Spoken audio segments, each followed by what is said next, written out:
Hello everyone. ये एक different case है हमारा। पहला केस हमने देखा था जहाँ पे सिर्फ इंडिपेंडेंट सोर्सेस कनेक्टेड थे सर्किट में। दूसरा केस हमने स्टडी किया जहाँ पे डिपेंडेंट एंड इंडिपेंडेंट दोनों टाइप के सोर्सेस थे। ये तीसरा केस हमारा है जहाँ पे सिर्फ डिपेंडेंट सोर्स सर्किट में है। अब ये इस टाइप का जो सर्किट कहलाता है हमारा वो पैसिव सर्किट कहलाता है या डेड नेटवर्क कहलाता है। क्यों? क्योंकि यहाँ पे कोई भी इंडिपेंडेंट नेटवर्क नहीं है। अल्टीमेटली इसको जीरो हो जाना है। तो यहाँ पर voltage VTH is equal to zero होगा। और जब आप नॉर्टन्स थ्योरम पढ़ेंगे और नॉर्टन्स करंट फाइंड आउट करेंगे या short circuit current find out करेंगे तो वो भी यहाँ पर जीरो होगा। तो जहां पर डिपेंडेंट सोर्सेस आपके आ जाते हैं और सिर्फ डिपेंडेंट सोर्सेस ही है आपके सर्किट में, तो उस सर्किट के लिए आप VTH फाइंड आउट नहीं कर सकते, कर ही नहीं सकते, या उसको आप जीरो ही मान लीजिए क्योंकि वहां कोई भी इंडिपेंडेंट सोर्स नहीं है। और ISC या IN जो आपका नॉर्टन्स करंट होगा वहां पे वो भी 0 एम्पियर्स होगा और ये 0 वोल्ट्स होगा। तो हमारी बात रह जाती है कि अब हमको निकालना है RTH। तो RTH हम किस मेथड से निकालते थे? एक तो हम निकालते थे VTH डिवाइडेड बाय ISC। तो अब ये तो हो नहीं सकता क्योंकि 0/0, तो ये वाली मेथड हमारी हो जाती है रॉन्ग इस केस में। तो हमें RTH निकालने के लिए दूसरी अप्रोच लगानी पड़ेगी। दूसरी अप्रोच क्या थी हमारी कि हमें एक डमी सोर्स कनेक्ट करना पड़ेगा। हमें इन टर्मिनल्स के अक्रॉस चाहिए थेवेनिन इक्विवेलेंट, तो हमें क्या करना पड़ेगा? एक डमी सोर्स लगाना पड़ेगा प्लस माइनस V वोल्ट का। यहां से अज्यूम करते हैं I करंट निकल रहा है।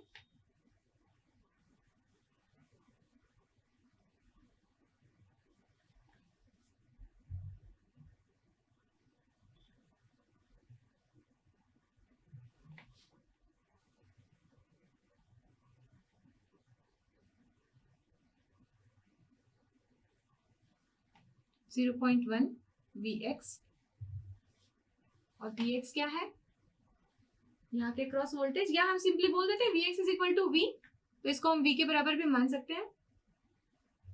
100 ohms, 50 ohms एंड 200 ohms। या हम सोर्स ट्रांसफॉर्मेशन लगा सकते हैं। जब भी कभी डिपेंडेंट सोर्स के साथ में आपको सोर्स ट्रांसफॉर्मेशन लगाना हो तो हमेशा दिमाग में रखिए कि ये जो डिपेंडेंस है वो यहाँ ना हो। जहां से आपको ट्रांसफॉर्मेशन करना हो वहां पे डिपेंडेंस नहीं होना चाहिए। अगर ये यहाँ पे डिपेंड करता है, इस एलिमेंट के थ्रू के क्रॉस वोल्टेज पे डिपेंड करता है या इस एलिमेंट के थ्रू करंट पे डिपेंड करता है, तो आप इस एलिमेंट को डिस्टर्ब नहीं करेंगे।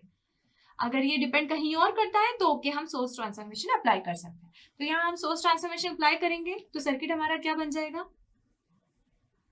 प्लस से गए माइनस, ये V वोल्ट है, ये I है, 100 ohms,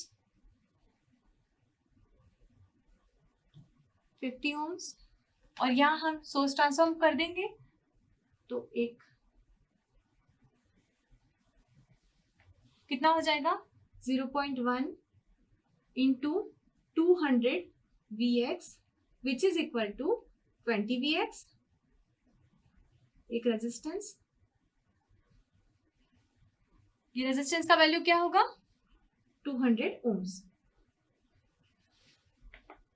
ठीक है, अब हमें यहाँ का वोल्टेज फाइंड आउट करना है। ये क्या है? Plus minus Vx।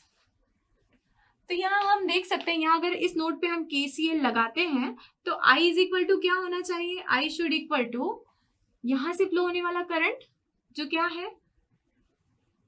Vx bye 100, और यहां से फ्लो होने वाला करंट जो क्या है?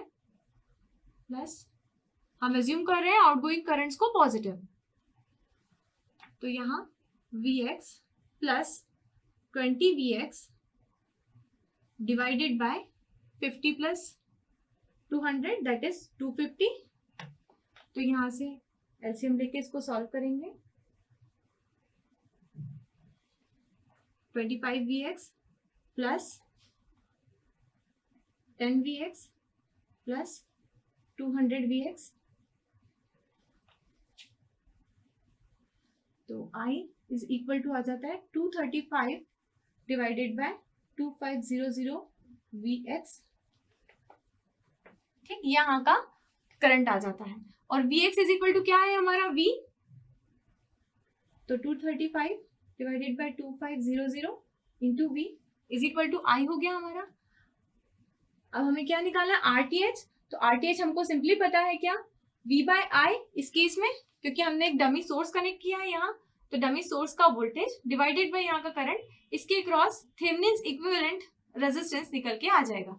तो ये हमारा क्या आ जाता है, V इज इक्वल टू, ये इसका रिलेशन आपका मिल गया, V by I is equal to 2500 divided by 235 which is equal to 10.638 ohms। ऐसे केसेस में थेवेनिन्स इक्विवेलेंट रेजिस्टेंस पॉजिटिव भी आ सकता है और नेगेटिव भी आ सकता है। तो यहाँ हमारा पॉजिटिव आया है। और थेवेनिन्स इक्विवेलेंट सर्किट ड्रॉ करने की बात करें तो थेवेनिन्स इक्विवेलेंट सर्किट सिंपली इतना ही होगा in case of Thevenin's theorem as well as Norton's theorem, क्योंकि यहाँ पर आपका कोई वीटीएच निकल के नहीं आएगा और कोई भी आईएससी निकल के नहीं आएगा। तो थेवेनिन्स इक्विवेलेंट सर्किट की बात करें तो वो, और नॉर्टन्स इक्विवेलेंट सर्किट की बात करें तो वो दोनों ही हमारे सिर्फ इक्विवेलेंट रेजिस्टेंस के बराबर होंगे।